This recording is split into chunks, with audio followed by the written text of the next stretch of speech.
Les ovnis. Le sujet passionne et interpelle le monde entier depuis la fin des années 40. Pour certains, il ne s'agit que de mauvaises interprétations de phénomènes météo ou d'engins conçus par l'homme. Les satellites, les avions, les fusées, les ballons-sondes ou encore les drones, mais aussi les essais militaires top secrets, pourraient être la source de cette confusion. Mais pour d'autres, il s'agit bel et bien d'engins venus d'autres mondes qui nous visiteraient depuis très longtemps. Pour les défenseurs de la présence d'ovnis dans notre ciel, la preuve pourrait se trouver dans notre passé, à une époque où aucune technologie humaine n'était présente dans le ciel ou l'espace. D'après eux, il existerait des archives contenant de véritables histoires de soucoupes volantes consignées dans les chroniques romaines. On trouverait aussi, au Moyen-Âge, la trace de vaisseaux aériens naviguant au-dessus des paysans en utilisant la foudre comme arme de destruction. Les chroniques de la Renaissance foisonneraient de rapports faisant état de fabuleuses apparitions dans le ciel. Des apparitions, pour certaines, clairement semblables aux observations modernes d'ovnis. Alors, qu'en est-il vraiment ? À travers cette enquête, nous allons découvrir que les archives recèlent d'extraordinaires documents. Le passé a bien été le théâtre de phénomènes aériens ou célestes marquants pour toutes les populations de notre planète. Des observations qui furent interprétées comme des apparitions divines, des présages, mais aussi comme d'effroyables signes du ciel.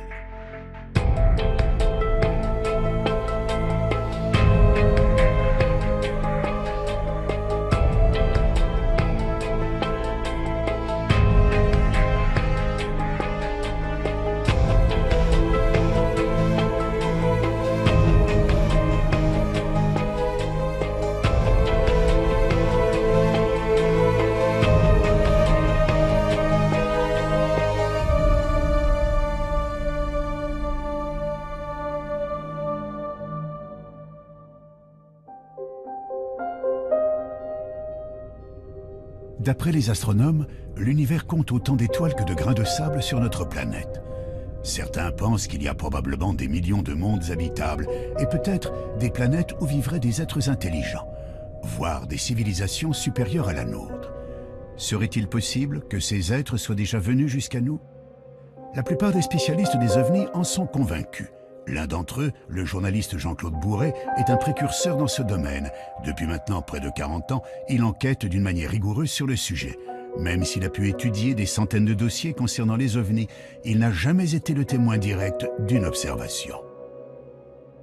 Je me suis trouvé confronté à un objet volant non identifié par l'intermédiaire d'une dépêche de l'agence France Presse, qui est l'une des 4 grandes agences de presse internationales, en 1973. Cette AFP racontait l'affaire de Turin. Sur l'aéroport de Turin, le radar civil et le radar militaire avaient détecté un objet volant non identifié en plein jour. Cet ovni avait été photographié par un photographe de presse professionnel, avait été observé par 3 équipages d'avions, poursuivi par un équipage d'avion et photographié par ce photographe de presse professionnel qui était là tout à fait par hasard et qui a vu l'OVNI, l'a photographié et qui a vu l'OVNI avec des milliers d'autres témoins. Donc je me suis dit, mais là on a un cas absolument extraordinaire qui est toujours inexpliqué aujourd'hui. Voilà comment je me suis intéressé aux OVNI. Des témoignages, des photographies ou des vidéos, il en existe aujourd'hui des milliers. Mais quelle que soit l'affaire, le doute persiste toujours. Et pour cause. De nos jours, les logiciels informatiques permettent quasiment tous les trucages en photographie et en vidéo. En imaginant que des centaines de témoins relatent la même observation, prennent des photos sous divers angles et qu'au même moment, des radars enregistrent des données précises, les sceptiques argumenteront notamment qu'il pourrait s'agir là d'essais militaires d'engins top secrets. Dans ces conditions, il paraît presque impossible d'obtenir un jour la preuve irréfutable de la présence d'engins extraterrestres dans notre ciel. Pourtant, au milieu des années 1960, quelques passionnés d'OVNI se sont mis à étudier les textes anciens. Scruter le ciel du passé à une époque où aucun engin aérien construit par l'homme ne parcourait le ciel. Pourrait-on trouver des descriptions d'OVNI dans les chroniques romaines ou médiévales? Évidemment, plus on remonte dans l'histoire des hommes, à des époques où la technologie moderne n'existait pas, il n'y avait pas d'avion, il n'y avait pas de ballon-sonde, il n'y avait pas de satellite artificiel. Quand les gens font des descriptions d'objets volants non identifiés, qu'ils n'appellent pas évidemment ovnis à l'époque, mais les signes mystérieux ou épouvantables ou effrayants vus dans le ciel, là on est bien obligé de dire qu'est-ce qu'ils ont vu. Quand on voit Pline le Jeune, qui au IIe siècle voit arriver au-dessus d'un champ de bataille en plein jour ce qu'il appelle un bouclier ardent, c'est-à-dire un bouclier qui brûle, et on voit bien ce que c'est qu'un bouclier, hein, c'est quelque chose de rond comme ça. Le champ de bataille s'arrête instantanément parce que c'est un signe du ciel. Chaque camp dit « Ah ben Dieu est avec nous puisqu'il nous envoie un signe ». Et puis le bouclier reprend sa course et chacun commence à continuer à sortir son épée et à tailler l'autre en pièces en disant « Dieu est avec nous ». Alors c'est quoi au IIe siècle après Jésus-Christ? C'est un satellite artificiel, c'est un ballon sonde, c'est un hélicoptère, c'est les phares d'atterrissage d'un avion. Et on se rend compte que toute l'histoire des hommes est jalonnée par des signes mystérieux, extraordinaires, qui pour moi sont la preuve que nos ancêtres, évidemment aussi, ont vu des objets volants non identifiés.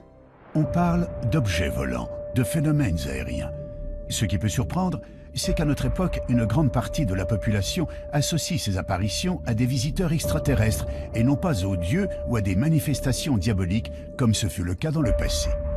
Si l'homme d'aujourd'hui pense à des visiteurs venus d'ailleurs, c'est que notre connaissance de l'univers a beaucoup changé. Il y a 140 milliards de soleils dans notre galaxie. On le sait maintenant. Avant, on disait entre 100 et 200 milliards. Maintenant, avec les télescopes qu'on a lancés, on sait qu'il y a 140 milliards. Et on sait depuis 1994 que pratiquement chaque étoile entraîne un cortège de planètes qui tournent autour d'elle. Donc on sait que dans notre galaxie, il y a probablement 1000 à 2000 milliards de planètes. Donc même si vous prenez une hypothèse faible en imaginant que la vie ne peut naître que sur une planète sur 100, une planète sur 1000, une planète sur 1 million, une planète sur 1 milliard, ça fait encore des centaines, des milliers, des dizaines de milliers de planètes habitées dans notre galaxie. Et il y a un nombre infini de galaxies. Donc, j'ai la certitude que nous ne sommes pas seuls dans l'univers.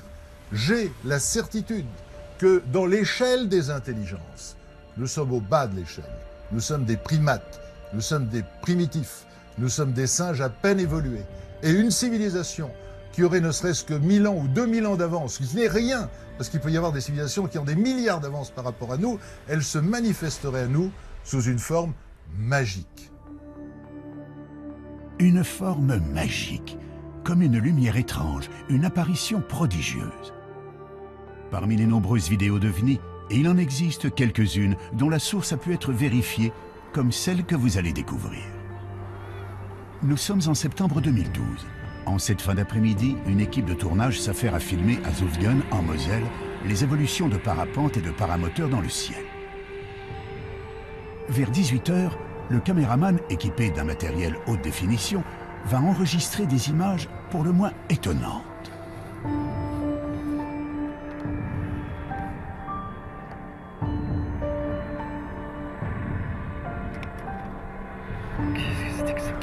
Qu'est-ce que tu fais? Je sais pas, un ovni? Je sais pas ce que c'est. Sur les agrandissements et au ralenti, quelques séquences laissent apparaître ce que beaucoup définissent comme une sorte d'ange. Il est facile d'imaginer que si cette étonnante observation avait eu lieu quelques siècles auparavant, la plupart des gens l'auraient perçue comme une apparition divine. Il faut d'ailleurs noter que les références à des phénomènes étranges dans le ciel se retrouvent dans toutes les religions. Certaines des descriptions bibliques pourraient d'ailleurs laisser penser à des observations d'OVNI. Si vous prenez un livre qui est reconnu par tout le monde, le Pentateuque, reconnu par les Juifs, par les chrétiens, par les musulmans, vous avez le livre du prophète Ézéchiel. Eh bien, j'incite les téléspectateurs à prendre une Bible, s'ils en ont une chez eux, à lire la première page du livre du prophète Ézéchiel. Que dit Ézéchiel? Il dit « Et je vis des visions divines, et voici que quelque chose descend du ciel, brillant comme de l'airain luisant, et voici une roue sur la terre, comme si une roue eût été au milieu d'une autre roue, avec des yeux tout autour de la jante de la roue qui est immense. Nous on dirait avec des hublots. Et voici des animaux qui descendent des roues, c'est-à-dire des êtres vivants, mais qui ne sont pas des êtres humains et qu'Ézéchiel appelle des animaux.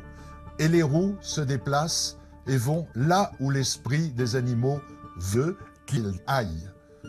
Donc c'est piloté, c'est clairement écrit dans la Bible. Donc là nous sommes 500 ans avant la naissance du Christ.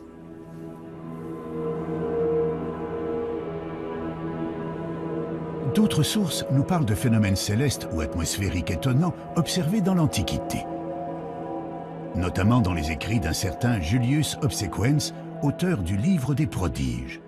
Cet ouvrage réunit des faits étranges relevés de l'an 249 à l'an 12 avant Jésus-Christ. On y trouve toutes sortes d'événements marquants, brièvement résumés et, notamment, des observations curieuses dans le ciel dont voici quelques exemples. Près de Spolète, un globe de feu de couleur d'or tomba en tournoyant sur la terre. Ayant ensuite augmenté de volume, il s'éleva dans les airs et, porté vers l'Orient, il couvrit l'étendue du soleil. On vit à Tarquinium une torche ardente sillonner l'étendue et tomber soudain. Au coucher du soleil, un corps semblable à un bouclier ardent fut aperçu, se dirigeant de l'Occident vers l'Orient. On vit comme des armes et des javelots s'élever de terre avec un grand bruit et se diriger vers le ciel. Comment expliquer ces mystérieuses observations relevées par plusieurs chroniqueurs romains? Yanis Delianis, historien, diplômé d'une maîtrise en archéologie à l'université de la Sorbonne, étudie ces textes anciens où les références à des phénomènes célestes ou météorologiques inexpliqués ne sont pas rares. Les Romains nous parlent de poutres enflammées qui traversent le ciel. Ils nous parlent d'apparitions, ils nous parlent de globes de feu qui parfois ont des comportements étranges dans le ciel. On a un exemple chez Julius Obsequens d'une boule qu'il nous dit de couleur dorée qui serait descendue pratiquement au niveau du sol pour ensuite remonter. Ce sont des phénomènes qu'on s'explique mal aujourd'hui, qui pourtant sont rapportés de façon plus ou moins précise. Et malheureusement, on ne sait pas quoi en faire de ces observations, de ces rapports. S'il est possible que certaines de ces descriptions, comme les torches ardentes, les poutres enflammées ou les étoiles chevelues, citées dans les chroniques romaines, peuvent se rattacher à l'observation des météorites ou des comètes, il paraît plus difficile d'expliquer la vision d'une boule dorée se posant puis remontant vers le ciel ou d'un bouclier ardent parcourant l'horizon. Quand on parle d'un bouclier, est-ce qu'on implique que l'objet est lui-même métallique, comme on peut le voir pour certains témoignages de soucoupes volantes? Ça, on est bien embêté pour le dire aujourd'hui, parce que notre compréhension de ces termes-là est assez faible en réalité. On les rapproche d'une morphologie, la morphologie est évidente, Les Romains classifiaient leurs prodiges suivant une typologie morphologique, ils les classifiaient en fonction de la forme, mais qu'est-ce que ça représentait exactement? Là est toute la question. Les boucliers volants de l'Antiquité restent donc une énigme pour les historiens. On peut aussi s'interroger sur un autre fait surprenant de ces écrits vieux de 1800 ans. À leur lecture, on s'aperçoit que leurs auteurs ne cherchent jamais à expliquer l'origine de ces phénomènes, comme si cela les dépassait de très loin. Les Romains voyaient des choses dans le ciel qu'ils ne s'expliquaient pas forcément ou qu'ils tentaient d'expliquer par une rupture de l'équilibre de la nature. Donc ils cherchaient des interprétations. Et c'était peut-être ce qui les intéressait le plus en réalité, plus que le phénomène lui-même ou que sa nature, était de savoir ce qu'il fallait en faire et comment le comprendre, comment comprendre ces signes. C'est d'ailleurs l'un de ces signes qui marquera un tournant radical dans l'histoire de l'humanité. En effet, en l'an 312, Constantin, qui s'apprête à combattre pour le trône impérial de Rome, voit soudainement apparaître dans le ciel d'Italie une croix étrange, entourée d'un cercle. Il croit y reconnaître un symbole chrétien. Pour le futur empereur, c'est bien sûr un message. Alors qu'il ne croyait pas au Dieu des chrétiens, il est désormais persuadé d'être protégé par le Christ. Après sa victoire, Constantin interdira la persécution des chrétiens dans l'Empire, annonçant le début d'une entrée de l'Europe dans l'ère chrétienne. Tout cela, suite à l'apparition d'un phénomène étrange dans le ciel d'Italie, il y a 17 siècles.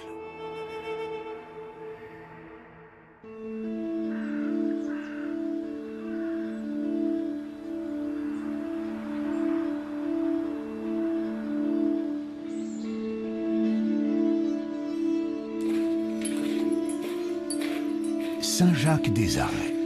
Ce petit village du Beaujolais est connu pour son église, la seule au monde à abriter un tableau reconnu officiellement comme représentant très clairement des ovnis, une œuvre du peintre Jean Fusaro. C'est celui-ci.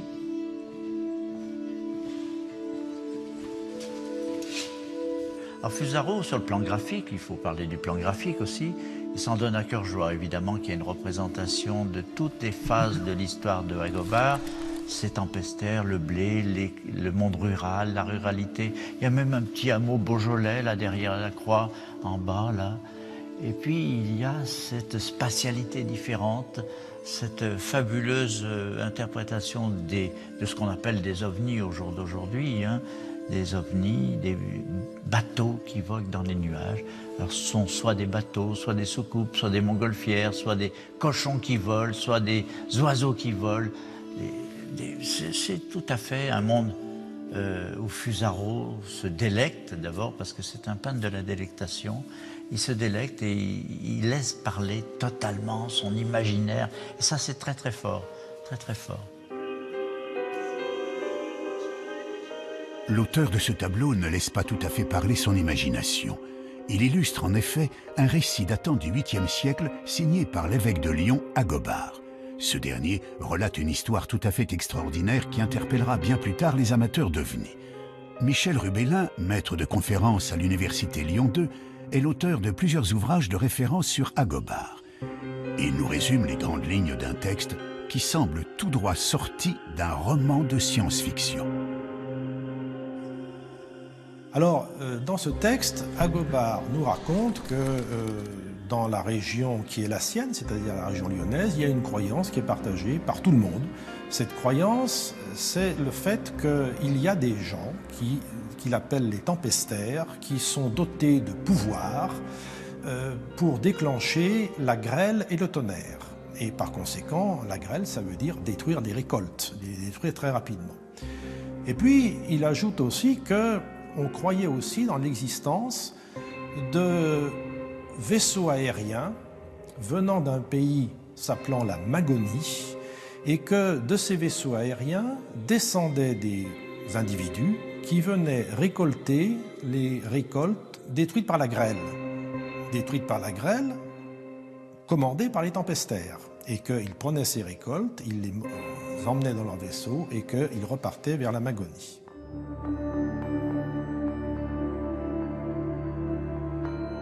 Le texte d'Agobard contient d'autres détails surprenants sur ces épisodes de navires volants au haut Moyen-Âge.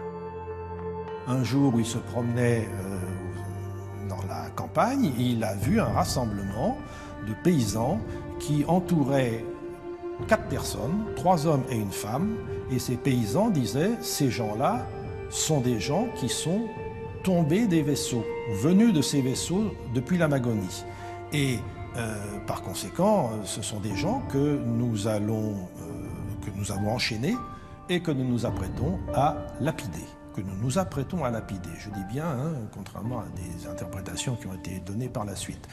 Et Agobard dit, eh bien, grâce à la persuasion, grâce à ma parole, j'ai réussi à sauver ces 4 malheureuses personnes en démontrant à mes auditeurs que il ne pouvait pas venir de vaisseaux en question qui n'existaient pas. Par conséquent, il fallait absolument éviter de les lapider. Il les a délivrés. C'est tout ce que dit Agobard sur la Magonie et sur les vaisseaux.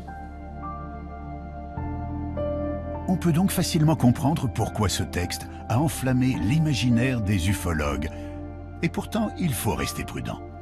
Dans ce texte, Agobard n'écrit jamais qu'il a vu lui-même des vaisseaux aériens. ce ne sont en réalité que des récits qui lui sont rapportés. Cette histoire extraordinaire, unique en son genre, qu'on ne retrouve nulle part ailleurs dans les chroniques de cette période, ne serait en fait qu'une rumeur. Mais d'où viendrait cette idée si originale pour l'époque de navires volants? C'est peut-être tout simplement une folklorisation de croyances. La grêle, c'est pour les paysans quelque chose de fondamental. C'est le danger numéro 1 parce que c'est quelque chose qui ne peut pas être prévu et qui, en l'espace de quelques secondes, détruit toutes les récoltes. Donc c'est une des terreurs numéro 1 des paysans. Et je pense qu'autour de cette terreur, eh bien, toute une série de croyances ont pu se développer. Ça vient d'en haut, oui, ça vient d'en haut, ça vient du ciel. Ça vient du ciel parce que dans le ciel, il y a des puissances qui envoient la grêle. Alors ces puissances, de là à les mettre dans un navire aérien, je veux dire, le pas est pas très difficile à franchir. Difficile pourtant de retrouver d'autres récits issus du folklore qui nous parlent de navires volants pilotés par des êtres venus d'un autre monde. Si l'on n'a pas encore découvert à ce jour de textes équivalents, il existe pourtant des représentations anciennes de vaisseaux naviguant dans le ciel pilotés par des êtres à l'apparence humaine. Ces représentations sont visibles dans une église située dans le monastère de Dekani, au Kosovo. Parmi les fresques et les icônes datant du milieu du XIVe siècle, on peut apercevoir sur une crucifixion 2 engins aériens très particuliers. 2 petits vaisseaux occupés chacun par un homme qui semble faire office de pilote. Une représentation peinte il y a plus de 700 ans et qui, on peut le comprendre, a passionné les amateurs d'ovnis qui pensent avoir trouvé là une véritable preuve d'ovnis dans les temps anciens. Mais pour mieux comprendre, il faut visiter d'autres églises plus proches de nous qui abritent des représentations assez comparables à celles de Dekani. En Belgique, à Chevetogne, se trouve un petit monastère occupé, tout comme au Kosovo, par des religieux orthodoxes.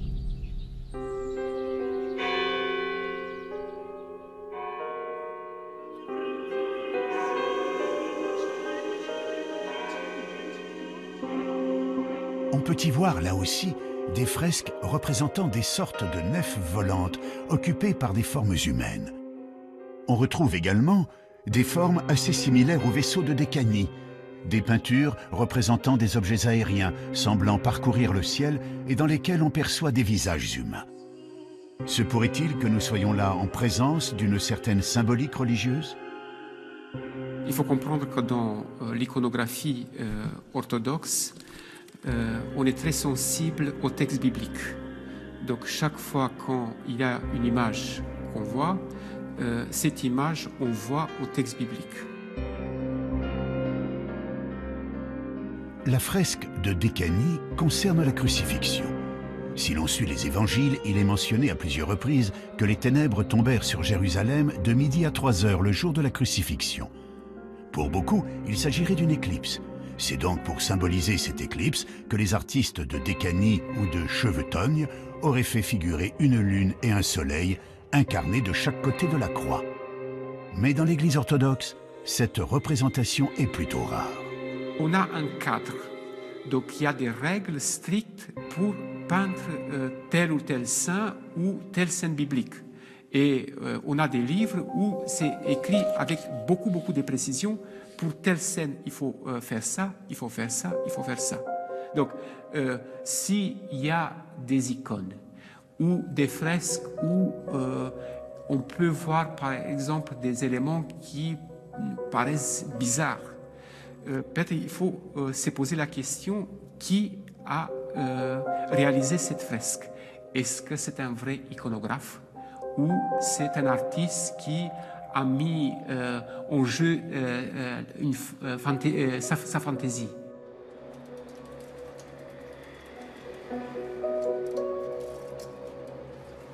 D'autres églises abritent des œuvres dans lesquelles certains ont cru déceler d'étonnantes représentations d'ovnis. C'est le cas de la collégiale Notre-Dame de Beaune.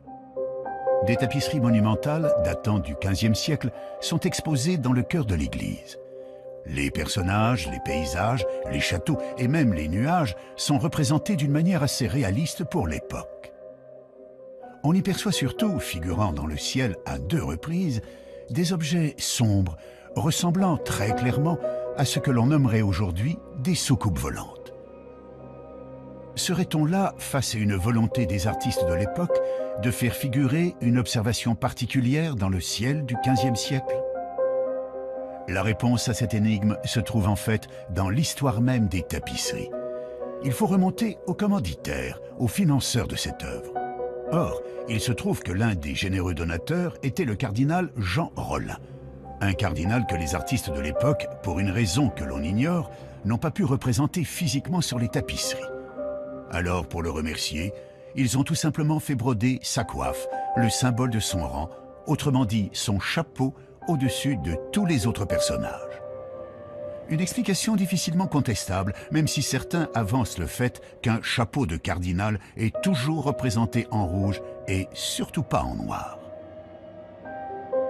Il s'avère donc très périlleux de chercher des preuves de l'existence des ovnis dans les peintures, les fresques ou les broderies des siècles passés. Cependant, un travail de recherche dans les archives pourrait permettre de dénicher des cas de phénomènes inexplicables dans le ciel de nos ancêtres.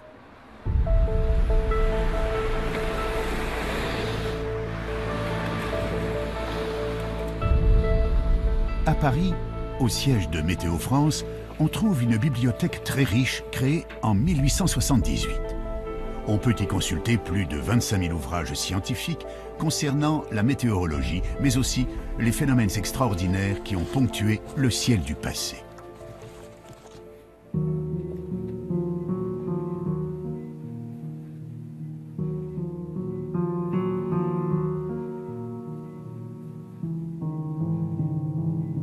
On a la chance d'avoir une bibliothèque qui est très riche et ancienne. On a des livres à partir du XVIe siècle. Et donc on peut retracer un peu comme ça toute l'histoire des connaissances sur l'atmosphère. Et on retrouve dans ces livres les premiers, par exemple, les premières observations de gloire qui avaient été faites au XVIe siècle par Bouguer lors d'un voyage en Amérique du Sud pour mesurer le méridien de la Terre. Donc, disons, il y a des livres sur les aurores boréales aussi qui datent du XVIIe siècle, qui sont, enfin, tous ces phénomènes fascinent les hommes depuis extrêmement longtemps. L'un des plus anciens ouvrages conservés est un livre rare, souvent cité en référence par les ufologues, le Prodigorium Chronicon de Conrad Lycosthenes, un ouvrage du XVIe siècle en parfait état de conservation.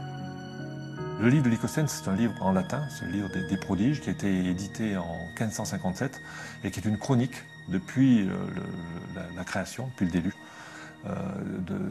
d'un ensemble de phénomènes extraordinaires. Alors ces phénomènes extraordinaires peuvent concerner les animaux, alors, ce sont des animaux avec deux têtes, mais dans la plupart des cas, ce sont des phénomènes naturels. Donc il y a un grand nombre d'inondations,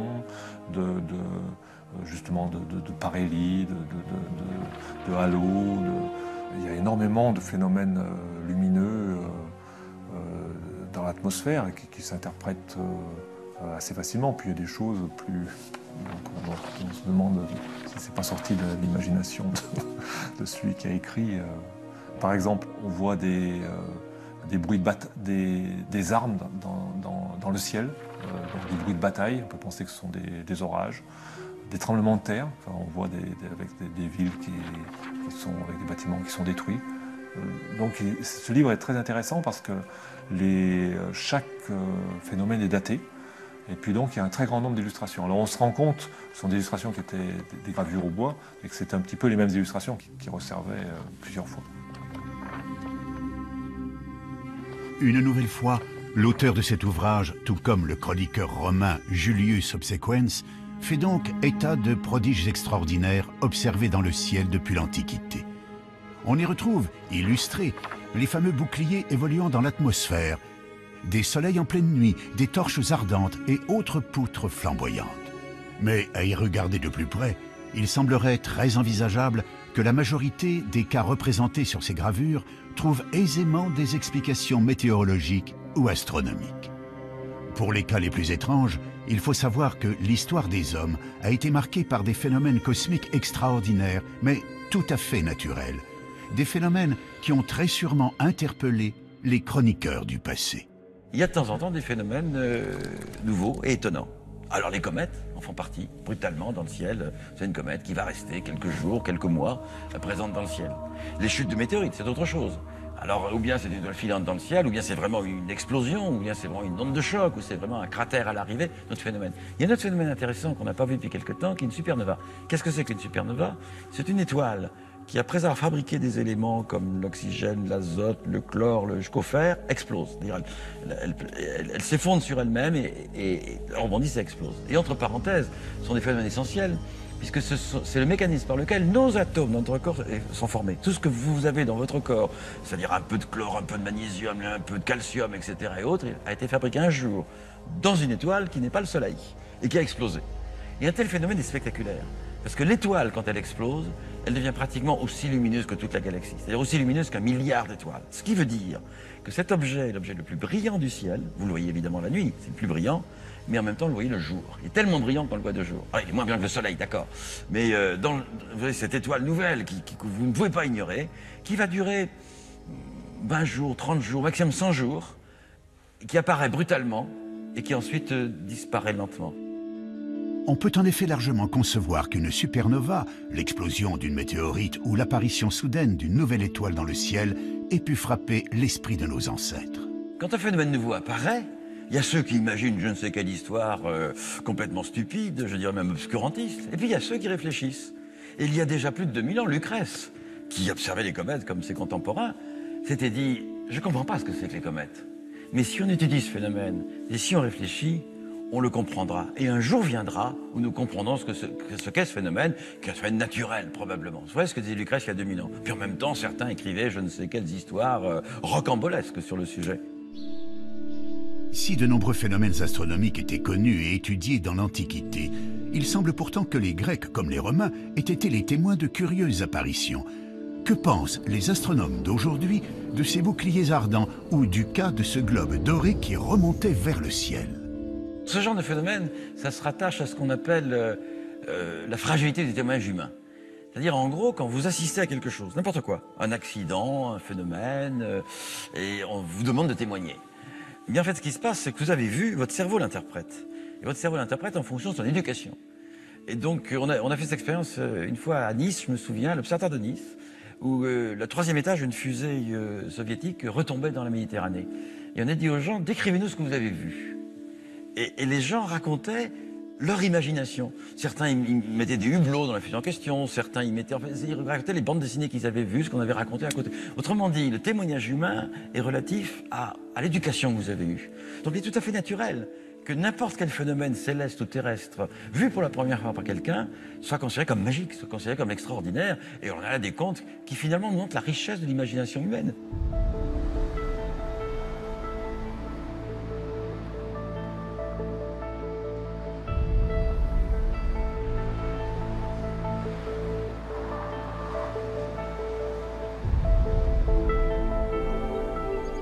La ville de Nice détient justement un document qui a enflammé l'imagination de nombreux ufologues. Le document en question se trouve aux archives communales et il renfermerait l'un des cas les plus énigmatiques d'OVNI dans le passé.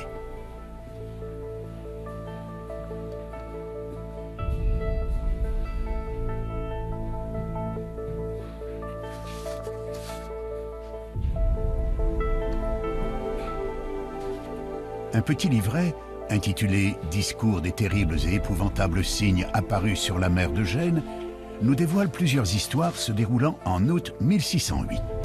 Cette année-là, la population aurait été témoin de nombreux prodiges autour de la Méditerranée, notamment en Italie, où les habitants de Gênes furent terrorisés par l'arrivée subite de 3 chars aux carrosses extraordinaires sur le port de la ville.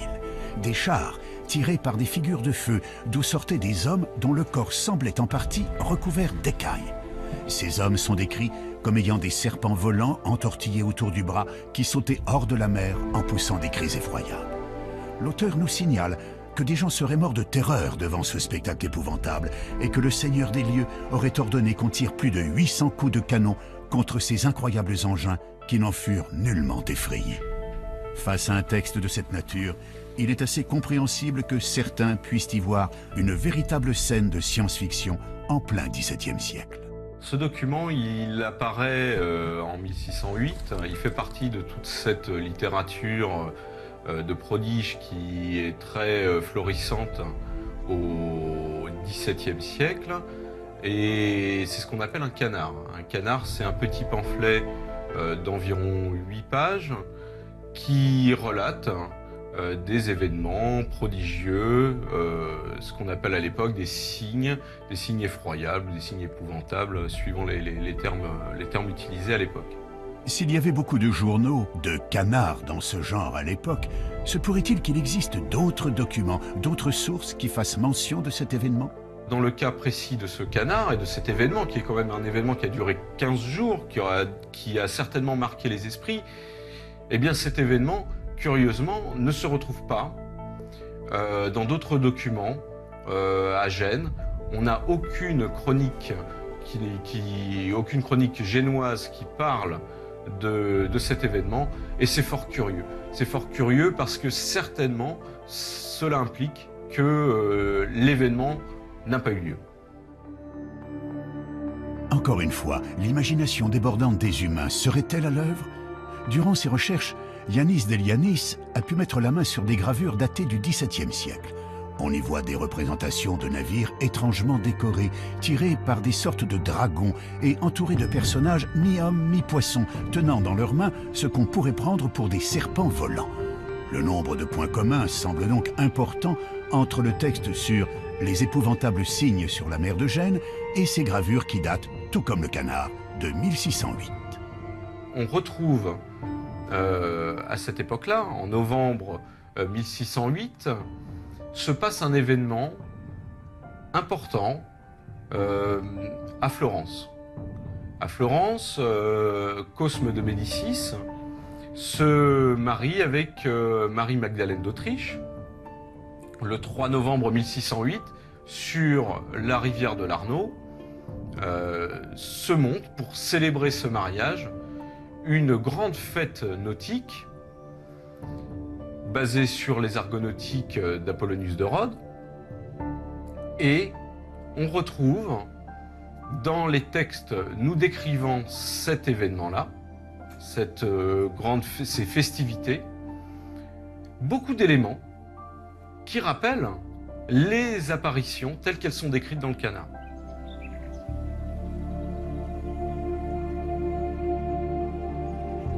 D'après Yanis, le livret en question fut édité en décembre 1608. Mais pourquoi l'auteur du feuillet sur les épouvantables signes situerait l'événement en août 1608 et non pas en novembre? Et pourquoi dans le port de Gênes et pas à Florence? Je soupçonne l'auteur du canard d'avoir déplacé sciemment le lieu de l'événement de Florence à Gênes pour couvrir ses traces, simplement. Ça arrive assez souvent dans la littérature de prodige, on réchauffe parfois les histoires, on change les dates, on change les lieux et on ressort la même histoire. C'est assez classique, et là on a peut-être un exemple également de ce genre de technique utilisée par les auteurs des canards. Falsification, témoins influencés par leur culture ou leur imagination, mauvaise interprétation de symboles religieux ou de phénomènes naturels, il paraît donc très difficile de trouver la preuve irréfutable d'observations d'ovnis dans les archives. Difficile, mais pas impossible. Il existe en effet quelques cas troublants qui ne trouvent aujourd'hui encore aucune explication valable. C'est le cas d'une observation faite à Hambourg en 1665 par un astronome et écrivain polonais. Dans le Theatrum Cometicum de Stanisław Lubieniecki, on retrouve plusieurs gravures qui représentent pour la plupart des comètes. Parmi celles-ci, une gravure particulière ne représente pas une comète. L'auteur est également l'observateur de ce phénomène. Il l'observe de chez lui. On voit sur la gravure qu'il a même marqué l'emplacement de l'observation, c'est-à-dire sa maison, son grenier. Il observe le phénomène de chez lui, et l'auteur, qui est rompu à l'observation des comètes, il vient d'en observer une la même année, quelques mois plus tôt en avril, voit ce phénomène apparaître au-dessus de sa ville on est en juillet. Il observe donc un autre phénomène qui pour lui n'est pas une comète. Et ce n'est pas une comète, c'est un phénomène qui n'apparaît pas sur plusieurs jours. Il est visible que quelques temps, quelques heures, je crois, au-dessus de la ville. Et il note sur cette gravure, il représente les différents états de ce qu'il voit. Et c'est très particulier, c'est assez intéressant. Ça, on a l'impression d'avoir un phénomène lumineux qui prend différentes formes, qui change d'orientation et qui se sépare en deux.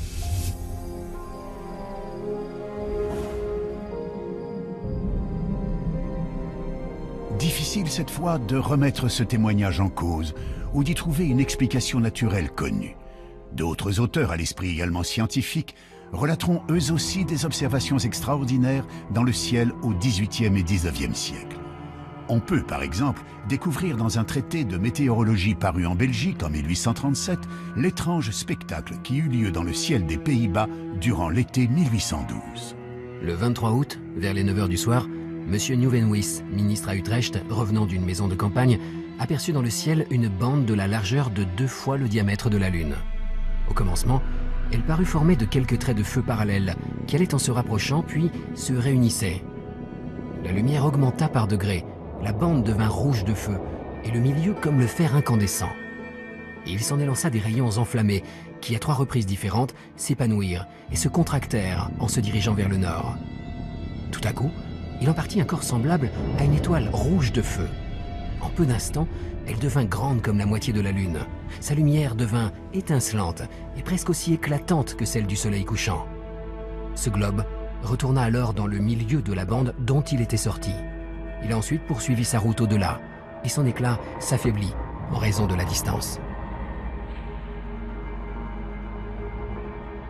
Là encore, ce phénomène observé aux Pays-Bas il y a plus de 200 ans reste une affaire totalement inexpliquée.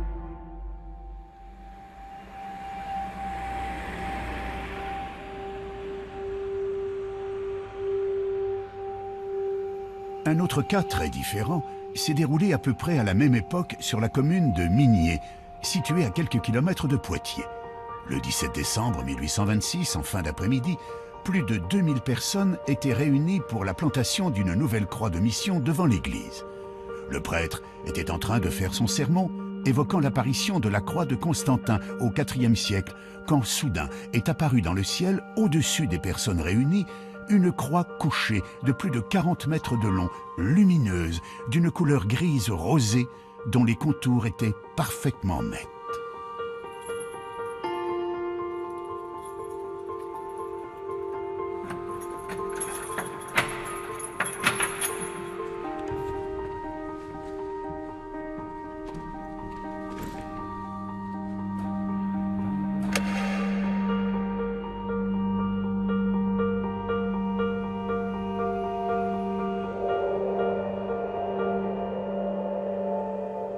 C'est pendant qu'il parlait de cette victoire de la croix que brusquement les gens ont été détournés, ne l'ont plus écouté. Il a essayé de parler plus fort et son confrère a dû intervenir en lui disant « mais cessez de parler de l'apparition à Constantin, regardez ce qui se passe ». Et c'est là qu'il y avait une grande croix lumineuse qui était apparue dans le ciel, mais une croix couchée, sans Christ dessus, une croix lumineuse couchée.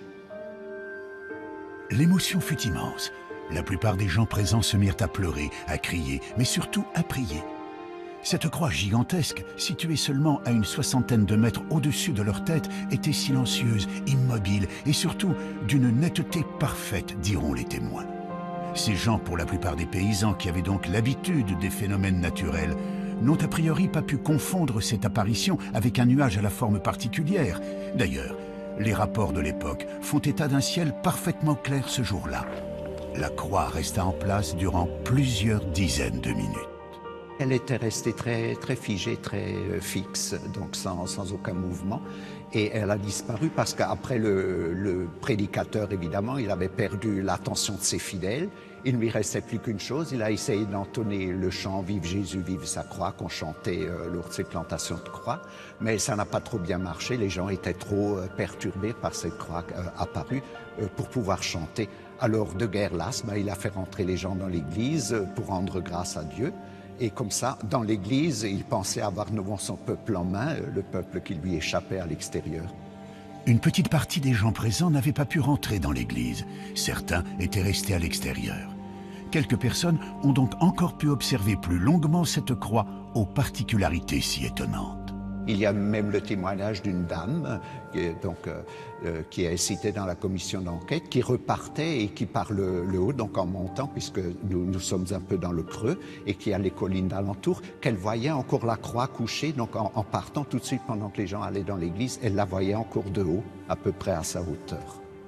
Si l'on résume, il ne paraît pas envisageable que cette population ait pu faire face à un phénomène météorologique connu.